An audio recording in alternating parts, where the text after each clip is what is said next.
Welcome back to my channel!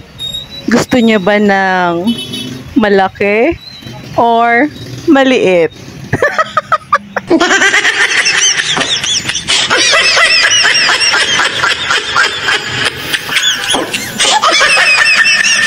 Pang malakasin? Or pwede na yung medyo mahina lang?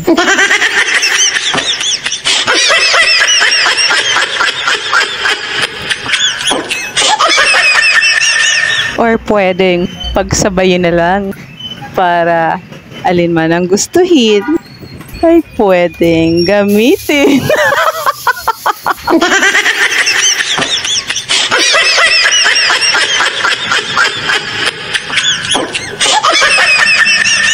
Pero bago yan guys, gusto kong ipaalam sa inyo na dito sa mga videos na ini-upload ko, dagdag ka naman na makakatipid ka pa. Bakit? Dahil di mo na kailangang pagawa sa iba. Dahil ikaw mismo ay kaya mo na. So ayan na nga po guys, sa ngayon ay magkakabit tayo ng snail horn o yung malalakas na busina natin guys, no? Na dalawahan kung saan may high at saka may low. Pero ang gusto ni may-ari ay andun pa rin po yung stock na horn niya. So kahit alin man po doon ang gugustuhin niya, kimalakas or kimahina lang na tunog ay magagamit niya po, no? So ayan, dahil nga po Honda Click 125 po ang motor na pagkakabitan natin, hindi problema natin yung space kasi malaki po yung kaha ng motor na ganito. So hanapan na lang po natin ng pwesto yung ating horn sa loob para hindi po kita sa labas, no? So kung maraalala niyo po, may ginawa tayo neto noong na mga nauna pero ginawa natin pang display po siya kasi walang space po yung kaha po nila, no? Pero ngayon ay marami pong space sa loob kaya itatago natin yung busina para mas maganda, okay? So ayan, nagbutas po ng konti si mekaniko doon mismo sa flaring sa loob. So hindi kita yan sa labas guys, walang epekto yan, hindi yan halata, no? Kasi nasa loob po yung butas niya para may paglagyan lang po tayo ng tornilyo na pagkakabitan ng ating horn. Ayan, ganyan po yung pagkakagawa niya guys. So pero pag nilagay na yung flarings niyan, matatakpan po yan, kaya hindi pa rin po kita, no? So ayan po guys, kakabit na din po natin yung sa kabilang pong busina, no? So nagbari na din si mekaniko ng konti para doon sa mapagkabitan po ng ating pangalawang busina po, no?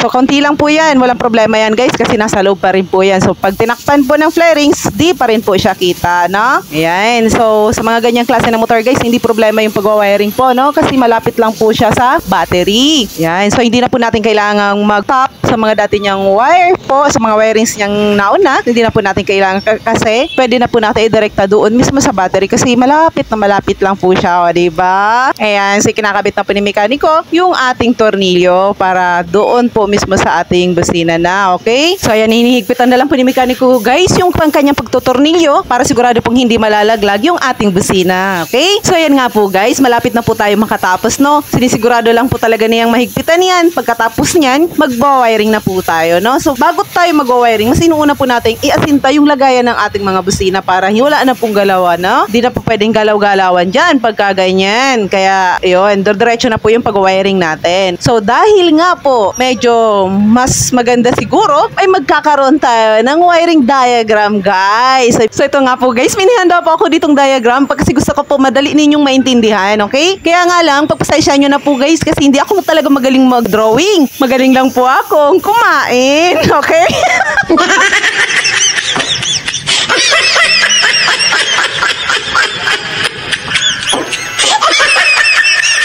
So ayun, bago nga po pala yan guys, papakita ko muna po sa inyo yung pagbubutas ni mekaniko ng ating flarings para po doon sa lagayan ng ating toggle switch. Kasi ang toggle switch guys ay maliit lang po talaga yung butas na kailangan, no? Para ilusot lang po yung mismong hawakan ng ating switch. Ayan, ganyan lang, kabilis lang yan guys, kayang-kaya nyo po yan. Ayan, so nililinis lang po ni mekaniko yung gilid ng ating butas po, no? Ayan, so maliit lang talaga siya, tsaka para simpleng-simple, tsaka hindi masyadong halata guys, no? Ayan, ganyan lang po magiging itsura niya sa labas. Ayan, so ayan pa na. Okay guys, no? So kunwari, ito yung ating ikakabit na snail horn. Ito yung dati nating busina, yung stock horn lang po. Ito yung ating relay or horn relay.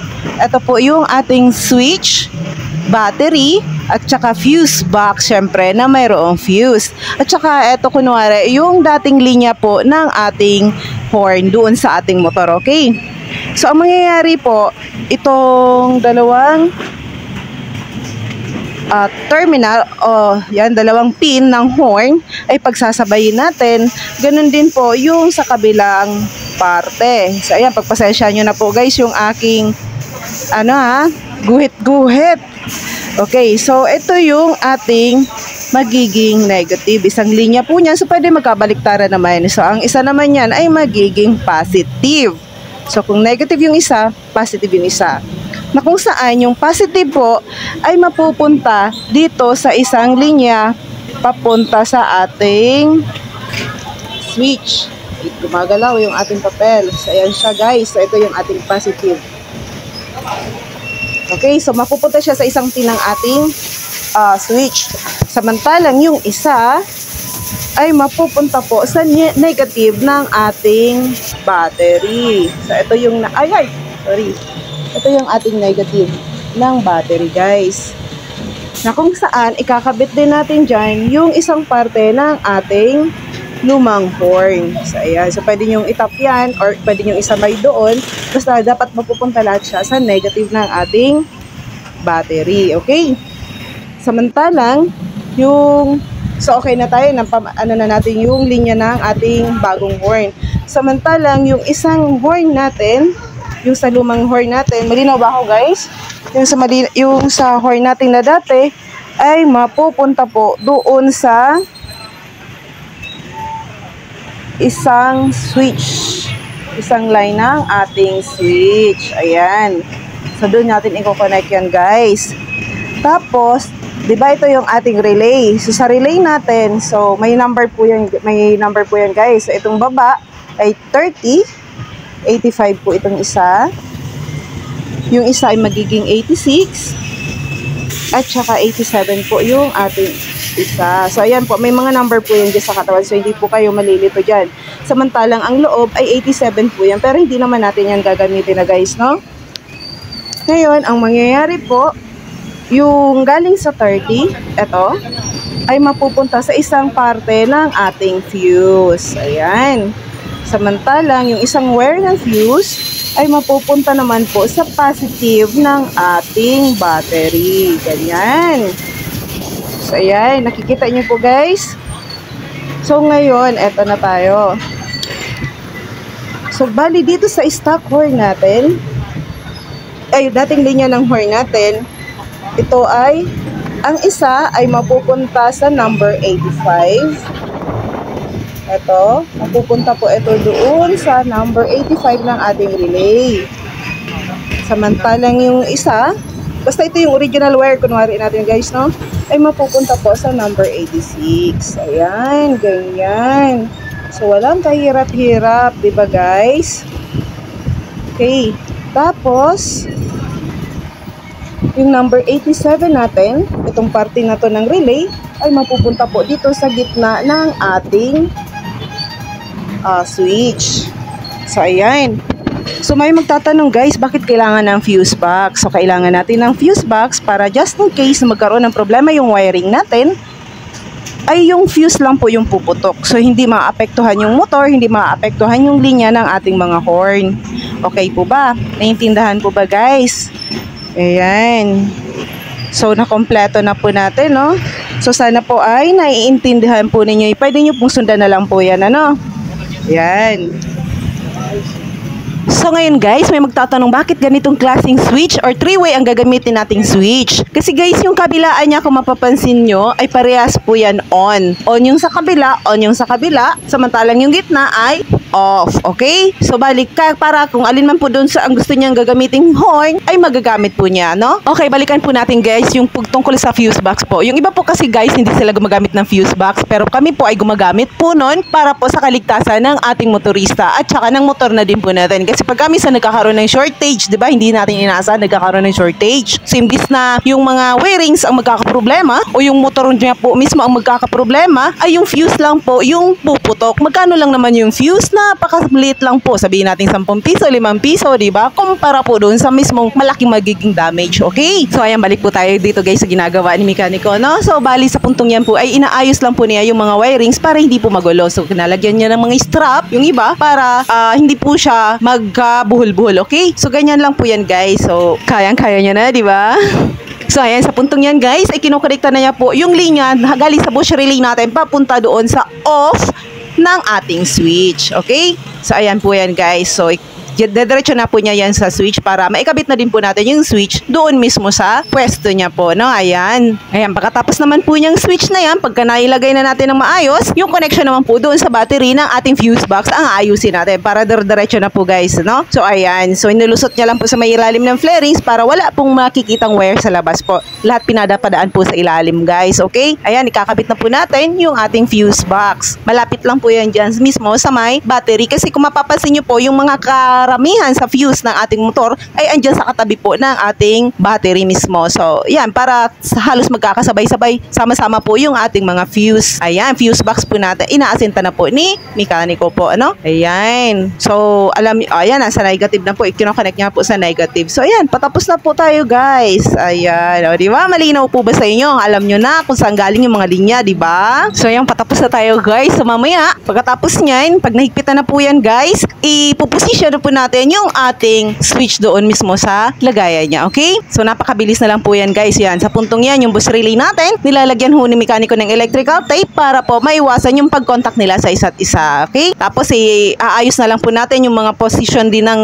gaya ng bus relay na yan para maayos na po siyang tingnan, no? Pero, kung mapapansin nyo po, mayat maya, chine-check ni mekaniko yung ating busina, no? Binubuksan niya po, pinapatunog niya po para malaman kasi baka mamaya naman, guys, magkakabit tayo ng horn pero naka-mute pala o kaya naka-silencer, o di ba?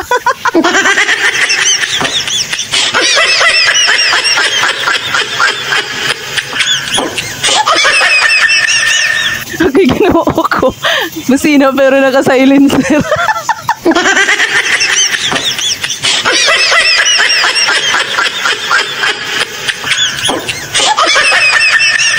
Uy, nagbibiro lang ako kasi naman guys, napaka-seryoso nyo na, di ba? So, tawa-tawa din para hindi lang tayo agad tumanda. Uy!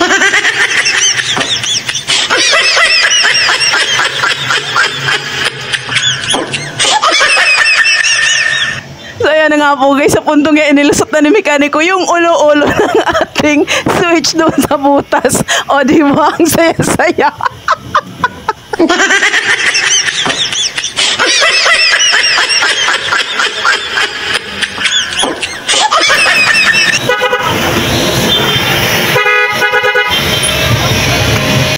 Nga po guys, patapos na po tayo. So, ibabalik na lang ho ni mekaniko yung mga binaklas nilang cover ng motor natin. Yung sa battery at saka yung sa may flarings, babalik na lang po yan guys. Okay? So, okay na. Ayos na. Sa totoo lang guys, minsan napapaisip ako, bakit kaya may maraming ding mga tao ang magagaling lang po magtanggal, no? Pero hindi marunong magbalik.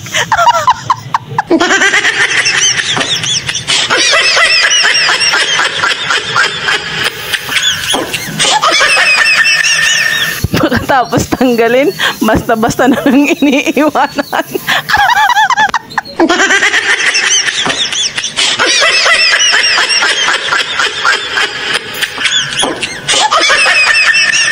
Buti na lang talaga ito si mekaniko. Magaling magbalik ng kanyang tinanggal, no? O, teka. Ano naman ang iniisip nyo dyan? Uy!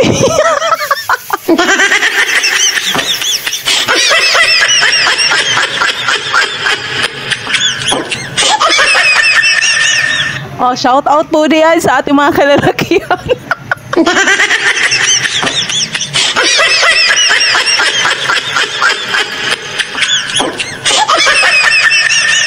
So, tama na nga guys, kasi kung anong pumapasok sa isip nyo. O, ayan, sa puntong yan po guys, ay okay na po talaga, no? So, ayos na. Tapos na po yung ating motor, okay? Natuwa naman si Kuyang May-ari kasi nasunod po yung kagustuhan niya na magkaroon ng dalawang busina po. Stock at saka yung malakas nating busina. So, yun. Depende na lang talaga sa trip-trip niya kung ano ang gusto niyang gamitin, okay?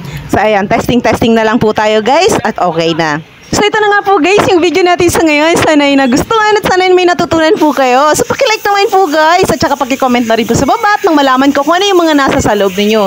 And please don't forget to subscribe and click the notification bell para updated vlogger sa mga bago nating videos. Kung gusto niyo pong matutunan kung paano po ang pagkabit ng cellphone holder, paki-click naman po guys ng susunod nating videos. Laging tatandaan na sa bawat pag-alis natin sa ating tahanan ay may pamilya tayong nagmamahal at naghihintay sa ating pagbabalik. Kaya ingat at maraming salamat! God bless!